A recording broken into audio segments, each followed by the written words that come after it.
Hello, and welcome to yet another episode of the Conversation Capital. Today we're chatting all things to do with period poverty, and menstruation. We've got our voice of reason behind the microphone as usual, Bonga Bueta, and then we've got a very, very special guest, Candice Chirwa, also known as the Minister of Menstruation. Hello.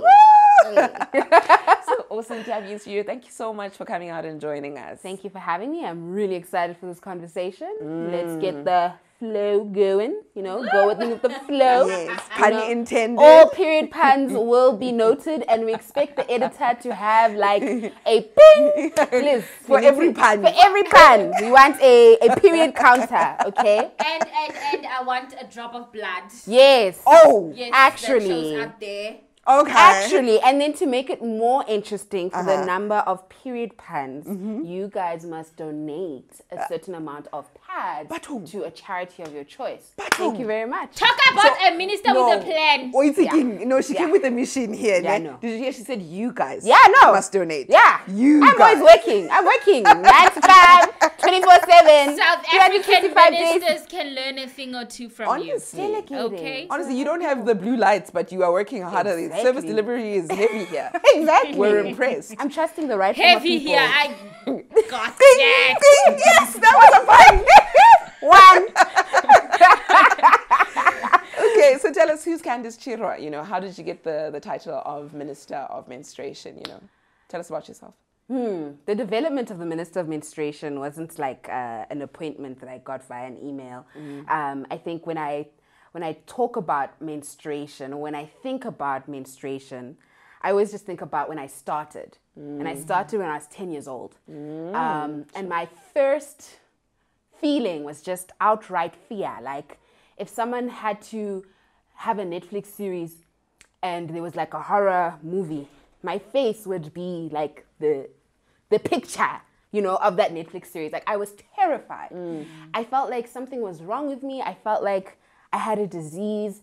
And I think what made that fear even more real was the conversation that I had with my mom. And I just told her when she came from work, I was like, Mom, I'm bleeding. And I think she knew. And she just sat me down on the couch like this. And she just told me everything she needed to tell me. And it felt like I had burnt the Tupperware, broke the TV. I felt like I was in trouble for something that is a biological thing. Like, this was something I had no control over. I'm reaching the last stage of puberty and I'm menstruating, and yet I felt terrified. And it was only then, for like the next 11 years, that I had a very awkward relationship with my body. I was terrified to even think about vaginas. I was terrified to even think about menstrual blood. But then when I started reading and I started finding my love for feminism and I started finding my love for policy, then I was like, you know what, there's something about menstruation that I think isn't being addressed. And let's have a conversation about it. Like, we are very terrified to talk about it openly, but let's think about the experiences that people have. Because if my experience is fear, then I'm sure a lot of people feel that way. And I was affirmed by that research. And then I started doing workshops, and my friend was like, you're doing such great work in educating not only the girl child, but the boy child. You're educating everyone on this. You should be dubbed as the Minister of Menstruation. So I was like, okay, I'll take it. And I think it's done pretty well so far, just having a platform where people can speak openly about these things, where people can ask questions. And it's just a platform for all, it's not just a woman's issue. And I guess we'll get into that later, but it really is something where I thought, if I was 10 and I had access to a Minister of Menstruation, I know my relationship with my body would have been so much different than what it was. Yeah. Sure, that's amazing. And you, Bong, I just want to know, what was your first time story? I actually couldn't wait. Me I felt late. Me too. I felt late. What is late? My period. Because all of my peers had their periods, right? And I have an older sister who's buying sanitary pads. I also felt and so have behind. friends as well. So I felt like, oh my gosh, I've taken forever. I was looking for it. Like every day. I could be painting and I'm like, I think it's today, Mom. And my mom's like, "Ish, girl, you don't got boobs yet. Like, they are not there. I couldn't wait, honestly. I felt very excited when I got my first period. I couldn't wait to tell everyone, my mother, my father. And I think it also is because of the type of progressive house I live in, So I couldn't wait.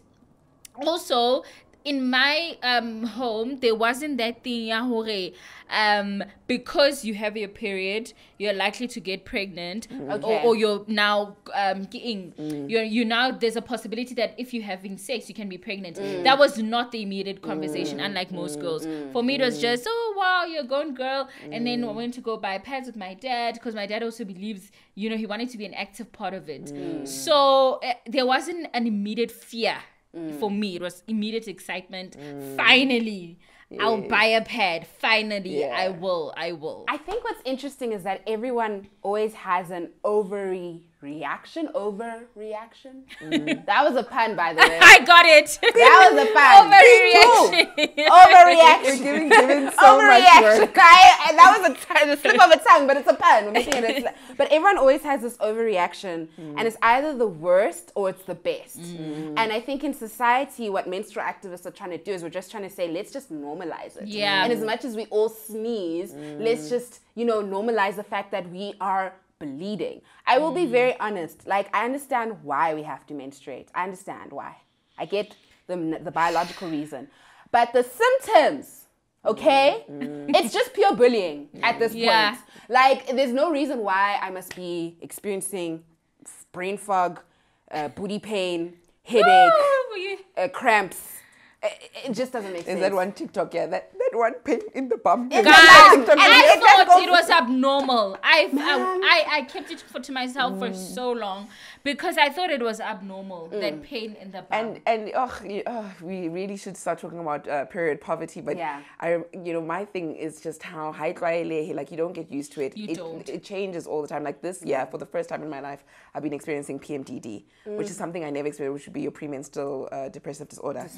And I've never experienced depression but I'm telling you, the day before my period, it's gray. Yeah. And I'm just going through them. I'm just like, why do we even exist? What is this world about? And then my period comes and I'm like, I get it. I knew it was just that because I'm not that type of person. I see the world in full color. Like I'm a very, happy individual. But the day before my period, and it's literally happening to me, 29th year of my life. I've never experienced PMDD ever before in my life. And over this year, I mean, how many months is it now? We're in May. So over the past 5 months, I've just been, every month I go through PMDD. And it's just like, when are you going to give me symptoms that I'm used to? Yeah. And I'm like, okay, I know it comes like this. And, but you'll find that every few cycles, it changes. All of a sudden, your cramps are like somewhere else. Yeah. Or the next thing they're on your thighs. And you're like, oh, when am I finally just going to be like, okay, here's a routine. I know day 3, it's going to be like this, day 4. But it's not like that. It like really switches up on you every single month. It's so frustrating. Anyway, so what's period poverty? That's what I want to know. What's period poverty? Explaining period poverty in layman terms is an interesting one, but I always just ask the question, what would you do if you didn't have toilet paper? So that is my question. What would you do if you didn't have toilet paper? I'd use a cloth, I'm sure, some old thing. Right. And then if that had to be your reality every day of using old cloth or newspaper and in managing a biological function such as, urinating, then there becomes a more health implication because you don't know where this cloth has been, you don't know how your body's reacting to it. There's just, and then also there's an anxiety of, I don't have access to toilet paper, now I'm just using this old cloth. Same thing for menstruators or people who menstruate. If they don't have access to this basic period product, either be a pad, a tampon, menstrual cup, period underwear, reusable pad, they then experience a set of obstacles every month. So they'll either not be able to go to school, they'll probably not be able to go to work, but even then, if they still want to go and do those daily activities, they'll use unhygienic materials. And it has been reported that, a lot of young girls in low income areas will use cow dung, will use sand, will use old cloths and rags, and that has further health implications for their health, right? So this is an actual human rights issue because it speaks to the human rights of dignity. There's nothing dignified of knowing that you're menstruating and then you have this material that you're using whilst you're trying to focus on work or focus in the classroom. But it goes deeper than that, right? So let's say we all donate whatever period product we can to society. And then you have to ask yourself, when you are menstruating, what do you need to change whilst you're changing your period product? If you're using a disposable product, what do you need? You need a bin. You need a sink. You need clean running water. if you don't have access to those things, then you're going to feel it's going to be difficult to manage your period. And if we look at the state of infrastructure and facilities in our schools in South Africa, where young children are dying in pit latrines, how do you expect a young girl to change her pad or her tampon or her menstrual cup or her reusable pad in a pit latrine? So it not only speaks to the access to products, but it also speaks to the infrastructure. What is the state of our infrastructure? Then education.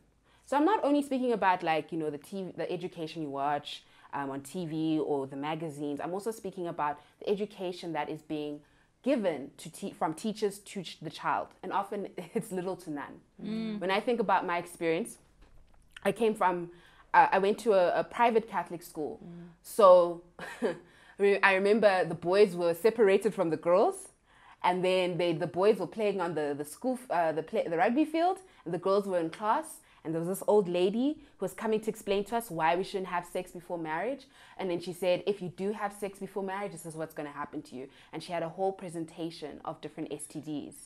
Now, what that does for young, impressionable minds is, okay, we should definitely not have sex. But even if we choose to engage it, these are the negative consequences that will happen to us. But menstruation was never mentioned. Puberty was never mentioned. And when it is, it's only mentioned from a biological point and not from this is how you take care of yourself. These are the symptoms you'll expect. These are the different period products you'll have. These are the myths you'll come across, and this is why they're not true.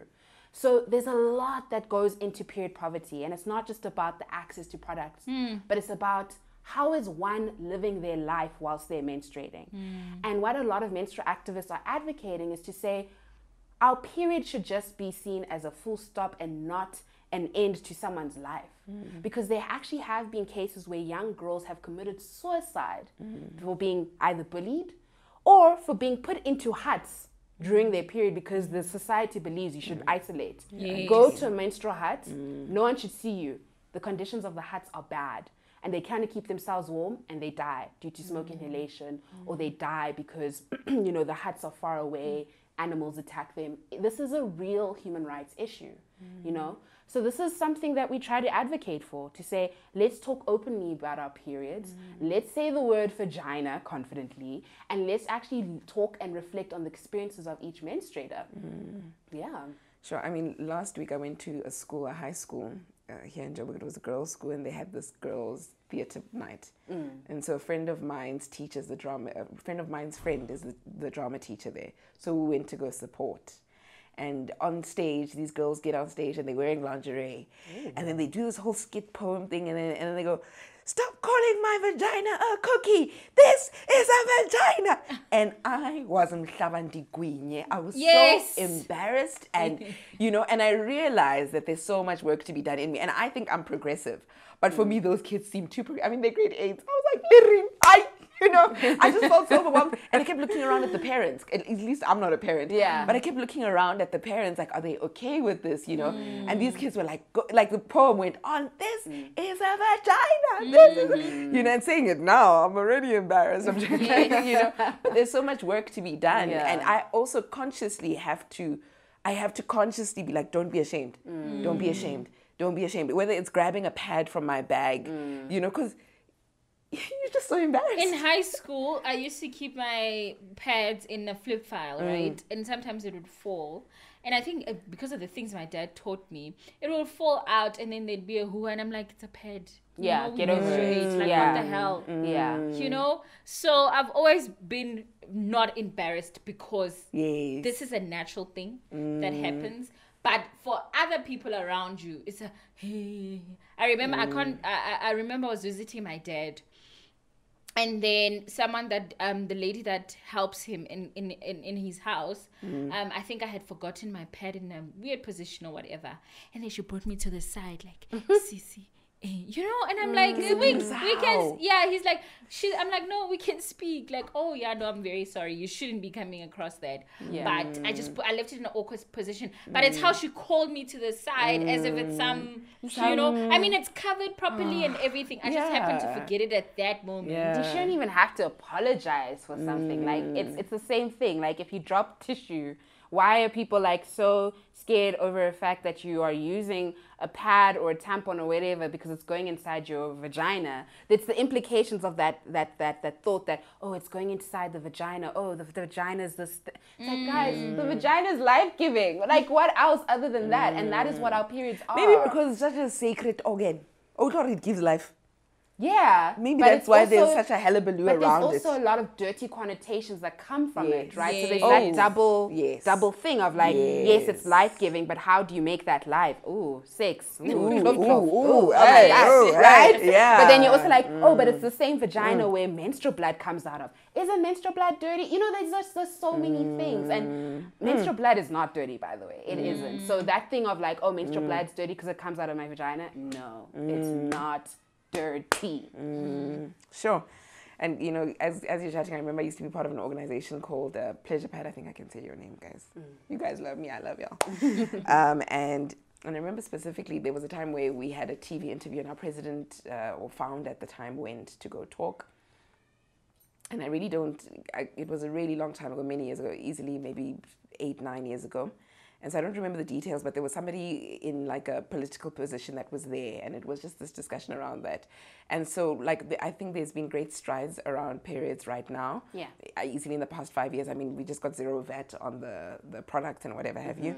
And so the strides are there now. But I remember that time this girl went, and we're all watching, you know, attentively because it's our girl and our organization is being represented on TV. And I remember this person was a woman, you know, who's in this political position, who's like, no, give me the stats that girls don't go to school. Where did you get those stats? And I remember it was such a shame. We were also like ashamed of what had happened because this lady had really just shamed this girl who was there to say, guys, we need to do something about the situation. We need to start supplying pads and tampons to girls in school. And this lady's like, give me the stats. Hey, boy. I've never heard of anything like this. People have been going to school for many years without pads. And I know that that's something you would not find now. And so that's what I want to ask you. With your organization, are you finding that there is a political will to support you to change the status quo, to, you know, make menstruation something normal, something, you know, or pads, something Also, accessible? yes, or are you accessible. still finding, because I haven't been part of that organization for a long time, are you still finding pushback politically? Yeah, it's half and half.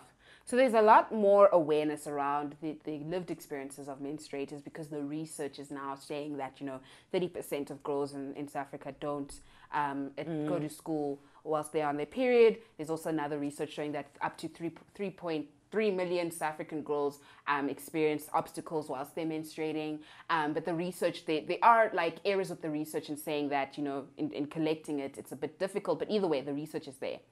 And I think what's that doing is that now all those menstrual activists that have been there for the past 8-10 years, as you rightly mentioned, are now saying, okay, well, if the research is saying this, if we've gone to the schools, if we've been doing the necessary programs, what we are requiring is for you as government or for you as the private sector to step in.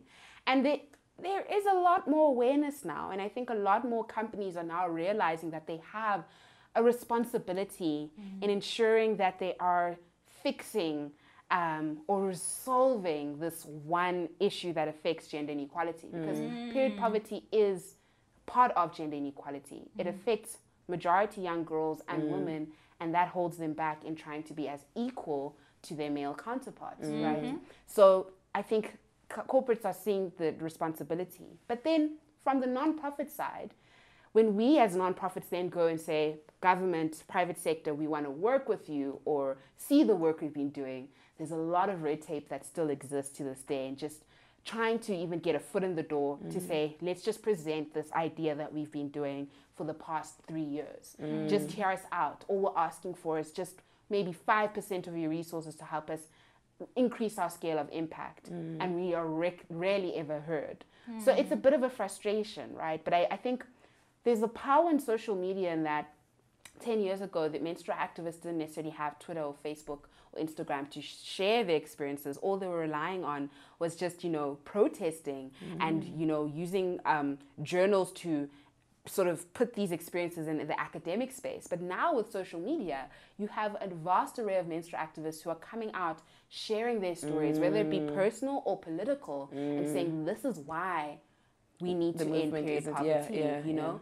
And I think even as the Minister of Menstruation, I use my platform in that way to be like, hey guys, like recognize this. Hey guys, do you know this? That's the power of social media. And as much as there are its downfalls, it brings that necessary awareness. Sure. Yeah. As she's saying this, I want you guys to reflect on an episode that we had, Achieving Social Justice, using through social media. So if you guys haven't checked it out, please scroll back down on our videos. It's a really cool one, really just speaking of using social media to create a different impact in society today.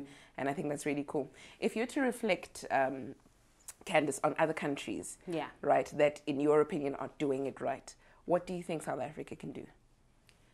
Firstly, South Africa can legislate menstrual health management as a law. And what that means is recognizing the fact that all people who menstruate have the right to these products, and also recognizing that the infrastructure that we need needs to be adequate and safe. I then also think that there needs to be more room and growing for companies to realize that people who menstruate that go to work have the right to period leave. Yeah. So they are able to take 3 to 5 days off because they either have very intense period cramps or period symptoms and they can work from home, or they can just completely take time off, but they're being paid for that. So that's something that I think South Africa still needs to catch up on, because a lot of countries now are starting to put this into policy. Spain recently just said that they, for menstruators who have difficult time in the workplace, they can take up to 3 days. And this is in law. So I think we have to wait for government to set that in law in order for us to then put the pressure on necessary other, companies, other sectors. But I also then think what needs to change is just how people see menstruation. And I think there's a lot of work that needs to be done. I always think of like the young girls we have workshops with who are always just terrified and scared to speak openly to their parents about these things. And it kind of makes me sad, because we'll spend an hour with these girls, they feel empowered, they'll talk about it amongst their friends, but then when they go home, they can't. So there's still that myth, there's still that stigma that exists in our country. And that idea that if a young girl starts menstruating, and young girls can start at the ages of 8. She starts menstruating, it's the idea that she's been naughty with boys, or that, she's been having sex early. That isn't true. And that to me shows that there's a lack of education around it, because when you actually start menstruating, like I said earlier, it's the last stage of puberty.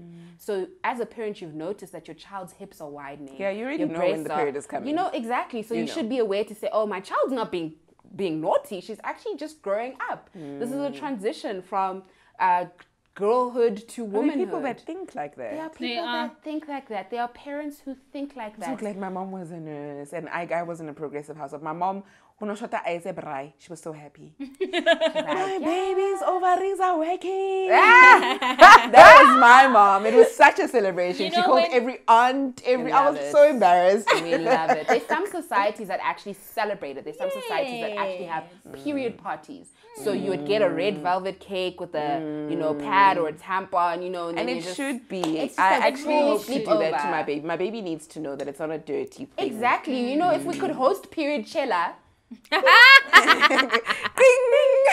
And then you would be able to normalize these things, right? And I just, there's so many myths that just to this day, every time I hear myths, I just laugh about them. But we really need to dismantle them. We really need to bust them. We really need to just get rid of them. It needs to be done. It needs to be over and done with. When you speak about some of the things that our society it shies away from or scared, how we should normalize periods. For me, it's like having a stain. It's like in high school, we used to be like, I'm on my period, check. Before I stand up, after standing up, check. And I'm like, for me, it's like, this should be okay. I'm on my period. It happens to be a heavy flow today. I have a stain. You'll see people running to cover. It's like this is if I would have spilled coffee on myself, it's not a big deal. Because that thing slips out. Yeah. Yo, it's so exactly, it's not a big deal. Even the conversation around menstrual cups, you spoke about how the blood is not dirty. A lot of women cannot think of themselves using menstrual cups because it means you have to.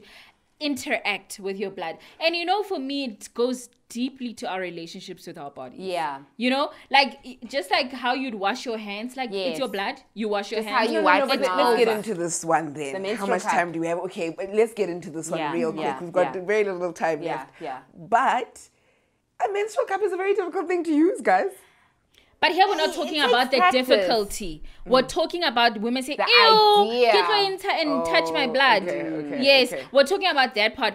Yes, maybe we can go into that, the difficulty and maybe getting used to it. But here we're talking about how other people find it disgusting that they have to go down there, put it out. I honestly, when I look, I've got 2 little menstrual cups that I've absolutely failed to use. Yeah. And I've really gone to wonder who designed this. I don't think it was a woman. I don't know. I don't know who designed the menstrual cup. But I often feel that these things are not designed by women. Because a menstrual cup is... But It's for not- other it's people, not it changes It's like their an life. aesthetic. It's A not lot of even. women have spoken about how their period pains have gone down. Yes. A Because lot of it's benefits to silicone it. and Yes. it doesn't have like the little In fact, the cotton period. fluff. So when you think of it, the sanitary pad was created by a black woman, right? Okay. But when corporates entered the chat, it then became very risky because people were starting to report, discomfort, rash, itchiness. There was recently a lady from the UK who said she actually almost died. I saw the because she septic, used her ne? pad. So we need to think about who actually controls those companies, and it's mostly men. But then secondly, the menstrual cup was a response to the toxicity of the period products, and also the economic, like the it needs to be environmentally smaller, guys. friendly. Yes. I think it's just that it's an element of just being comfortable with your body. When I started using the menstrual cup, I started to realize that I don't have a low cervix, and I got to know my body more. So it doesn't work for everyone. Also, but you know where your cervix is now? yes. I'm going to try again. Yeah, you must. You must. Because I'm familiar with tampons, Yes. but guys, the cup for me... Candice, since you're in this space, Yes. how do period panties work?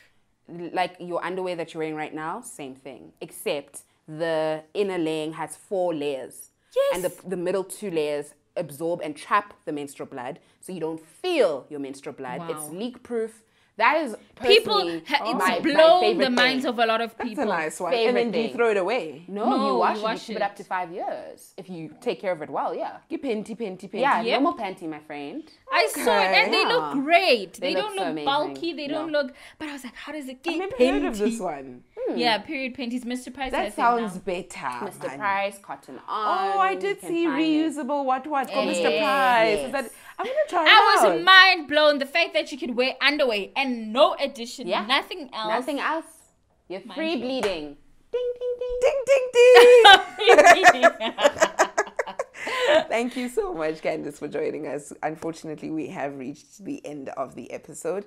However, I hope everybody's just a little bit more comfortable with their period, with what happens. If I am to maybe slip in one question there, navigating period pains, if you could, like, in 2 seconds, Sure. tell us, navigating period pains, and how does somebody else react to a woman who's going through period pains, and how does the woman then relate to say, actually, it's fire down here? Okay. Men, let me tell you something.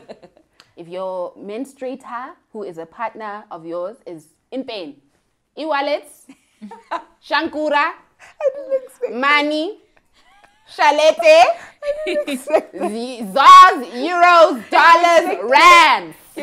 Panado. Eh? Period patch. Money. Something. It has been proven that money makes our mood instantly better. Okay. And endorphins are natural Hey? painkillers. No, but Nah. seriously though, ginger You're onto something, man. No, I felt it as you said it to me, yeah, man. But seriously though, ginger tea, any herbal teas such as ginger tea and chamomile tea do help. Heat treatment such as a hot cramp, what is a hot water bottle? Yeah. Exercise if you want to. It has actually been proven to help with endorphins. It actually makes your cramps less. Period sex. I know I'm coming for part 2. I know. I'm coming for part 2, but those are other remedies to help other than your over-the-counter medication that has actually been proven to create ulcers. The more over-the-counter medication you take, the chances of you getting ulcers is very real. So really do think about the type of lifestyle you have when you are menstruating. Sure. the lifestyle you have when you're menstruating, the eating healthy, the exercising, everything contributes to a better and healthier period. Thank you so much once again for joining us, Minister of Our Period. And like I said, hopefully all of us are a little bit more liberated with regards to our period. Join us again next week for another episode of The Conversation Capital.